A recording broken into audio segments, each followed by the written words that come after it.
Hello and welcome to another ATP Geopolitics video with myself, Jonathan MS Pearce. This is a Ukraine war news update for the 13th of February 2023.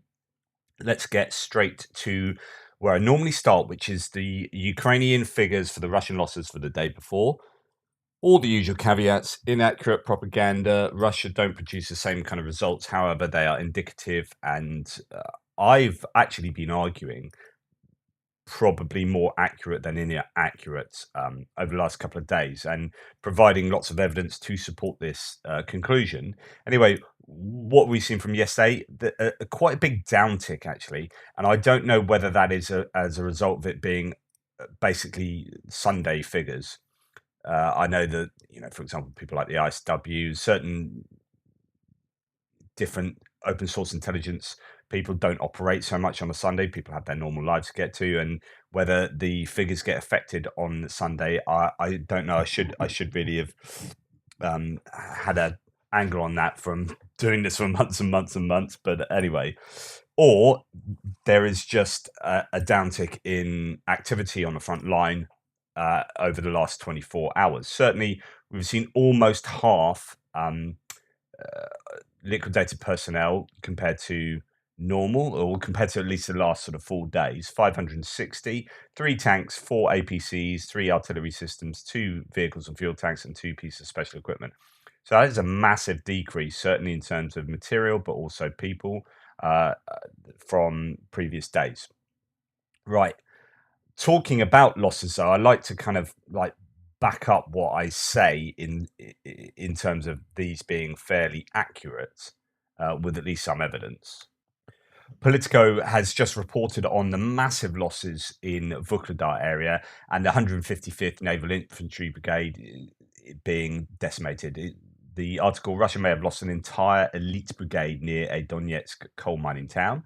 It reports and is quoting from Alexei Dmitrashkivsky. A large number of enemy forces, including the command staff, were destroyed near Vuhledar and Mariinka in Donetsk Blast, said the head of the United Press Center in Tversky district of the Ukrainian Defense Forces, told Politico.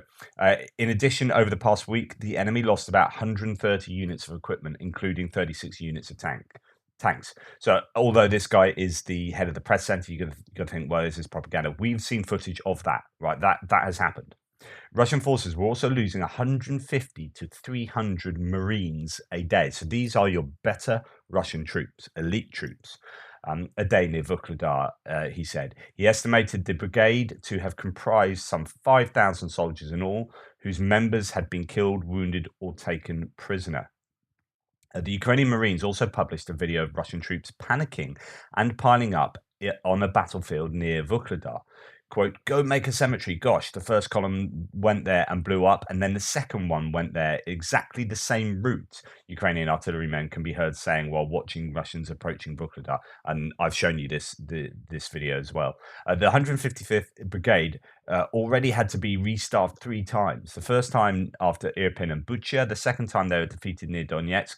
Just as a sidebar, that second time I think was Vuhledar as well, in Pavlivka. They recovered again, and now almost the entire brigade has already been destroyed near Vuhledar, Dmitrashkivsky said.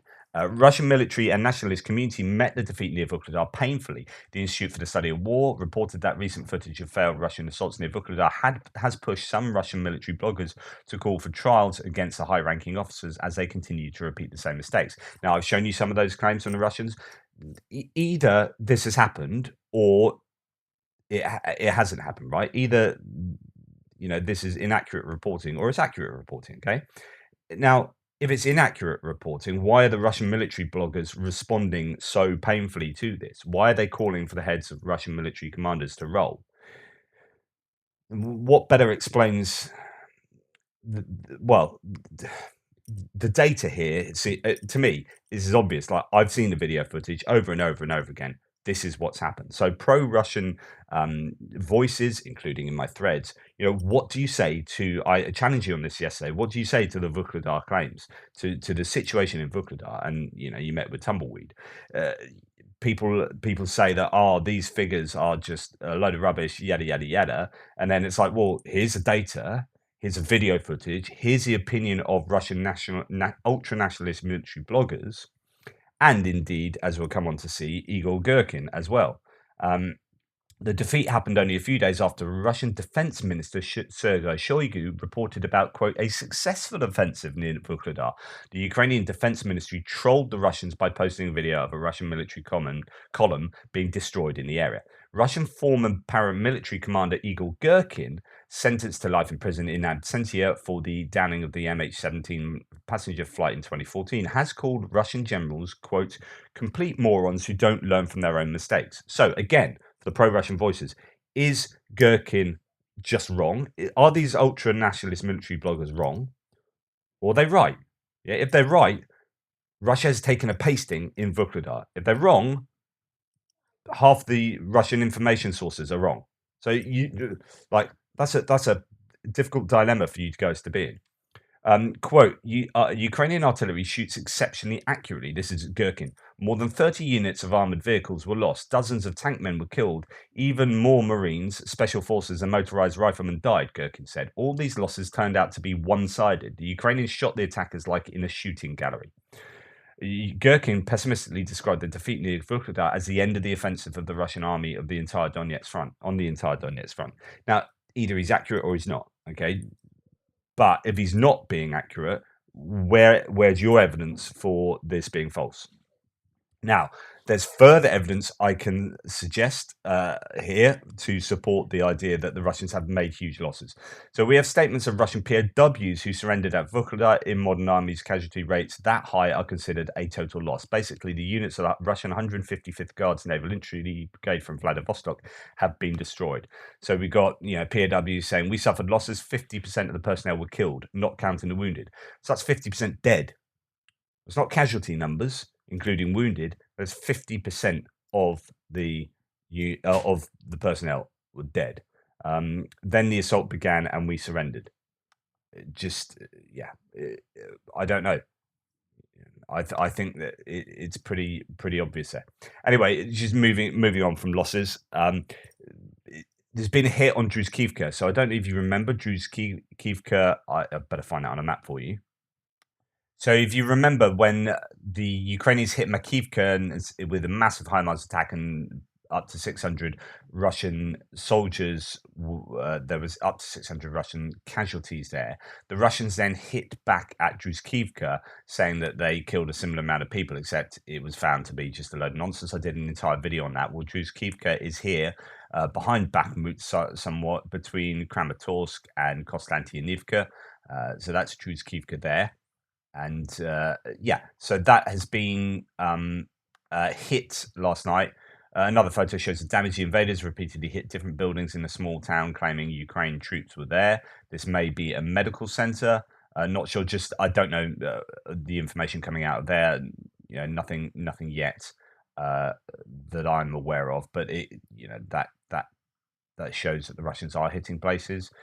They generally don't have the sort of accuracy that HIMARS allows the Ukrainians. So the Ukrainians can do pinpoint accuracy. The Russians don't have any answer to HIMARS, either defensively, like being able to knock out HIMARS, or like an equivalent that can do the kind of precision damage that HIMARS can do.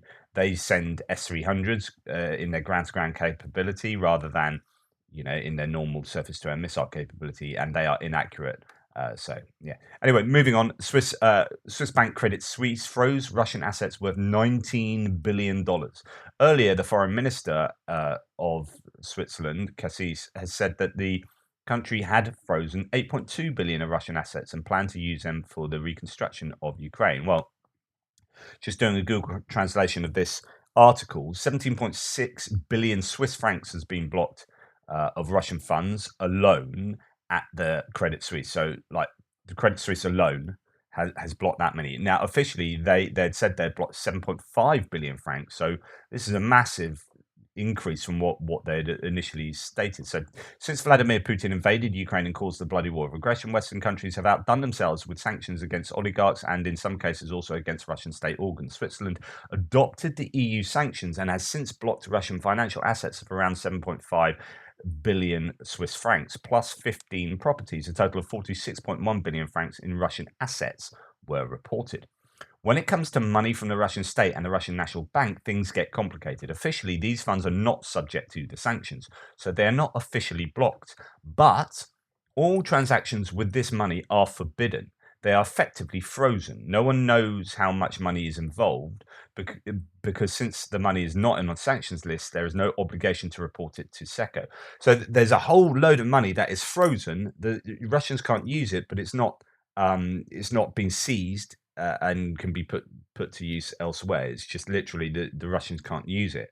Um, CS Credit Suisse now reports that it has blocked or frozen 17.6 billion Swiss francs in Russian assets. That is more than a third of all reported Russian assets in Switzerland. Key word there being reported. Okay, reported Russian assets.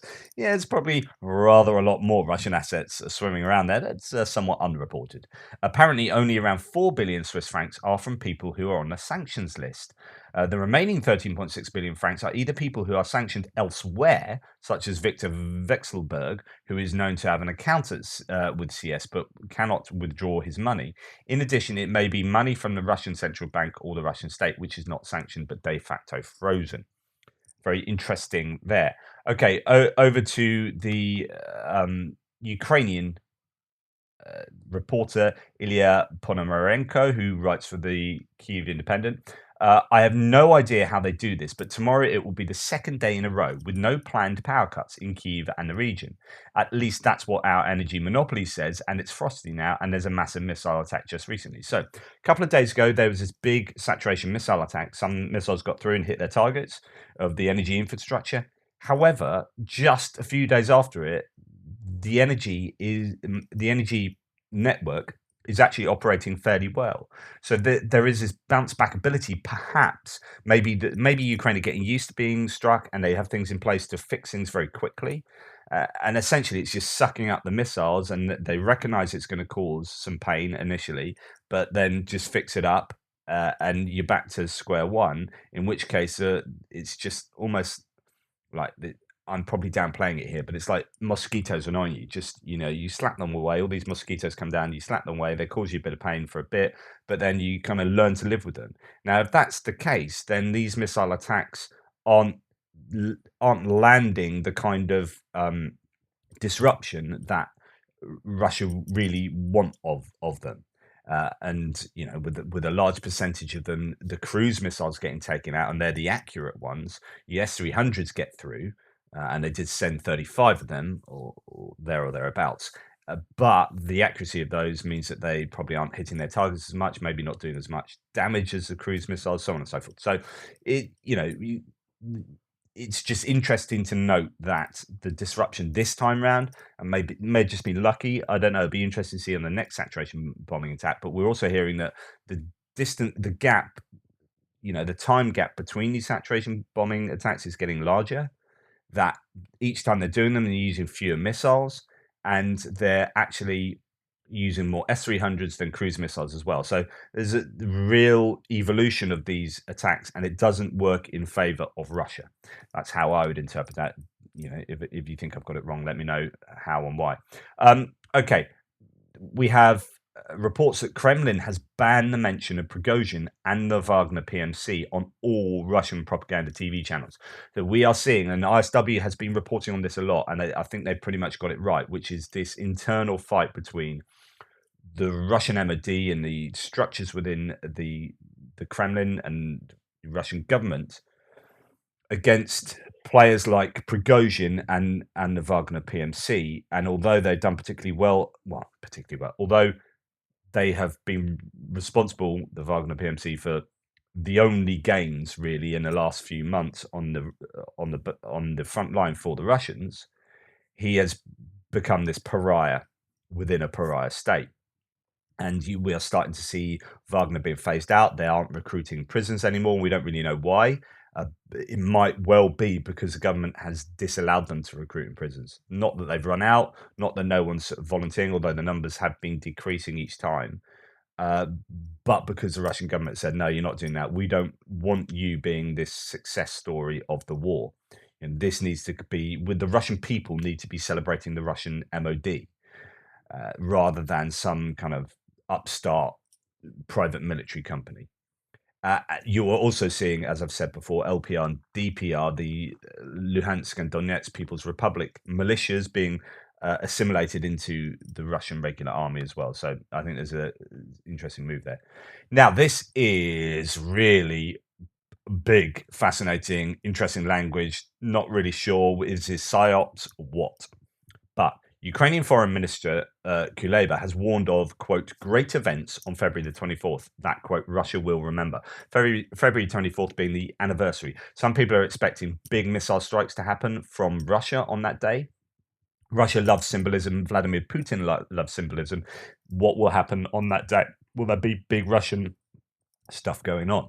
But Kuleba, on the flip side, says, quote, there will be many important political signals. So, A, there's some political stuff going on. Is this going to be an announcement that, I don't know, jets are being given, that longer range missiles are being given, that loads of tanks, whatever. So, there will be many important political signals. There will be decisions on sanctions, a big wave of sanctions expected, possibly weapons, like I was saying. So, weapons and politics. So, political signals might be different from weapons. There will be symbols of unity. This will be, no doubt, political unity outside of Ukraine, and this will happen at all levels. That is very, very interesting as far as I'm concerned. But it could just be psyops and could just be bigging up the situation to kind of make Russia afraid. But the problem is when you do psyops like that and you don't back it up, then people just think, well, we don't trust you anymore. So if Kuleba, if this isn't true, right, then it's don't cry wolf, right? Aesop's fables. You go back to Kuleba and say, well, last time you talked a load of nonsense, so I'm not going to believe you this time. Okay, it's likely to be true or have a lot of truth in it. General Staff of the Armed Forces of Ukraine reported that Russia continued their offensive in 5 directions: Kupiansk, Liman, Bakhmut, Avdiivka, and Novopavlivka, while strengthening their units primarily in the Liman and Bakhmut directions. Now, the reason I've included this is because I just want, and I don't know if this should be in my news section, but I just don't know. I keep swinging from the Russian offensives already starting, and this is it, and then thinking this can't be it because this is utterly underwhelming for the second greatest army in the world, and for this supposedly great imperialistic nation, fighting against Ukraine. Now, if these offensives have started, Kupiansk, Kremina, then these are, and elsewhere, these are truly underwhelming. But then my brain goes, well, that can't be it. That can't be it. So it has to be. Well, if it's not it, then again, as I've said before, what are these kind of offensives? Because they have gone on the offense. They have changed things up in Kupiansk, in Kremina, Svatov Kremina. They're trying things in Vuhledar and Avdiivka. If it's not the proper offensive, then what is this? It's kind of an attritional pre-offensive offensive that is taking out loads of Russian capability and capacity. Well, that's kind of pointless. And then I think, well, what can they bring to the table here? What is it? More mobilized troops, older tanks? Like so I swing between it can't be, but then it must be. And then what else have they got? And even if they do bring more stuff in, if it's not, and they do bring more stuff in, then I can't see that being game-changing, equipment and personnel. So I don't know. What do you guys think? Like, is this really the offensive, the Russian offensives? And then, in light of if it is the offensive or not, and the problems with both of those conclusions, we have the equipment. So Slovakia is now willing to deliver grounded Soviet-made jets to Ukraine, as per their acting Prime Minister Eduard Heger, although members within his government and opposition parties leading the polls ahead of September snap elections doubt his enthusiasm. So we shall see. Pakistan has sent 10,000 MLRS Grad missiles to Ukraine from its stockpiles. The deliveries are made through Poland via a German port. Western states have paid Pakistan for the missiles. This is what I was reporting on yesterday, that Pakistan is coming out with a load of ammunition for Ukraine, but don't think it's a it's a moral decision by Pakistan that they are somehow hugely in support of Ukraine in this. Pakistan have a real shortage of money at the moment. They're on the brink of huge economic problems. And so getting US dollars for this kind of stuff works in their favor a lot. So they're like, yep, have this stuff, pay us good money for this, and you can have this Soviet era ammunition that is really useful for the Ukrainians. Okay, talking about Western support, shipload of US Bradleys has arrived in Germany, and we should start seeing these at the front in the next few weeks. Now, we know they've been trained on these. These are, well, those are actually Hummers coming off there, but we understand that those Bradleys are on this ship, and that is indeed in Germany. Denmark, this is news that's coming out today in quite a few places. We kind of already knew this, and I don't know whether this is anything new, or whether this is talking about the fact that they are there now, or what. I'm not quite sure, but Denmark has transferred all its Caesar self-propelled howitzers to Ukraine. Now, we understand that previously a lot of these were being delivered from France as an order, a fulfilled order, but Denmark has said, actually, no, just send them straight to Ukraine, rather than stuff that's already in their stock. But it appears that everything, all the Caesars associated with Denmark, appear to be going or have gone to Ukraine.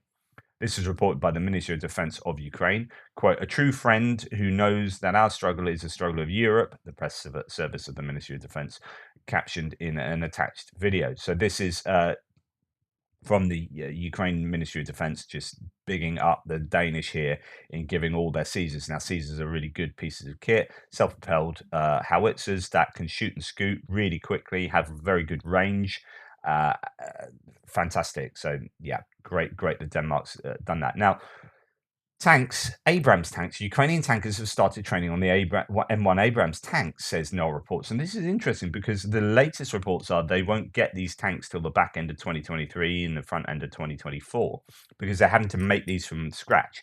And the reason they're not giving, supposedly, the reason they're not giving Abrams from stock, and America has a huge stock of these bad boys, is because the ones in stock use depleted uranium armor, and that's this high-tech armor that the Americans don't want the Russians to get hold of. So in order that they don't have Abrams tanks with this armor on, they're having to make a bunch of new tanks that doesn't have that armor, and those are the tanks they're given. So that's why there's that delay. It's a kind of security of technology decision. But they're already training on these Abrams at the moment. Some people like cynically say, "Oh, they're just giving stuff to Ukraine that's in being phased out." Or this is all about NATO countries like America getting an advantage from giving this stuff away. Actually, no, they're building these from scratch. So you might talk about an advantage in terms of manufacturing, but it goes against what some of the more cynical claims have been about certain bits of equipment being given to Ukraine. Anyway, Tim White says shelling in Kherson has damaged the railway track. Now the service from Kiev won't be able to run all the way to the liberated city. The train will terminate in Mykolaiv with bus transfers for passengers. I only mention that because it gives you an indication that shelling is consistent, right? Particularly around this area of well, actually, it's not in the Zaporizhia Oblast, but this area here of Nikopol-Marnets gets hit, and of course Kherson itself. Now, they've been trying to do counter-battery fire against the Russians for certain sort of SPGs and as well as howitzers themselves, just towed howitzers around this bank, the East Bank. But the Russians are still sort of pummeling Kherson. In this case, they've hit the railway track. So the other reason to mention that is because this was after Kherson, this part of the Kherson Oblast was liberated. They heralded the return of the train from Kiev to Kherson, right, all the way down through Mykolaiv. Now the Russians have hit that railway track. It's kind of a bit of a PR blow, I guess, to the Ukrainians. So there. Right. Next thing is that US citizens have been told to leave Russia immediately. The US has told its citizens to leave Russia immediately due to the war in Ukraine and the risk of arbitrary arrest or harassment by Russian law enforcement agencies. In a statement, the US Embassy in Moscow said US citizens residing or traveling in Russia should depart immediately. Exercise increased caution due to the risk of wrongful detentions. Do not travel to Russia, the embassy said. The US has repeatedly warned its citizens to leave Russia. The last such public warning was in September after Putin ordered a partial mobilization. Quote, Russian security services have arrested US citizens on spurious charges, singled out US citizens in Russia for detention and harassment, denied them fair and transparent treatment, and convicted them in secret trials, all without presenting credible evidence, the embassy said. Russian authorities arbitrarily enforce local laws against US citizen religious workers and have opened questionable criminal investigations against US citizens engaged in religious activity. Interesting. So yeah, that is a new development on the political front now. Anyway, that's the news for today. I will try and get my frontline update done for you now. Thank you so much for your support. Please like, share, and subscribe. Get your words out, Pierce. Sort it out. It's Monday. The week has started. Come on, be fresh. Yeah, thank you, and I'll speak to you later.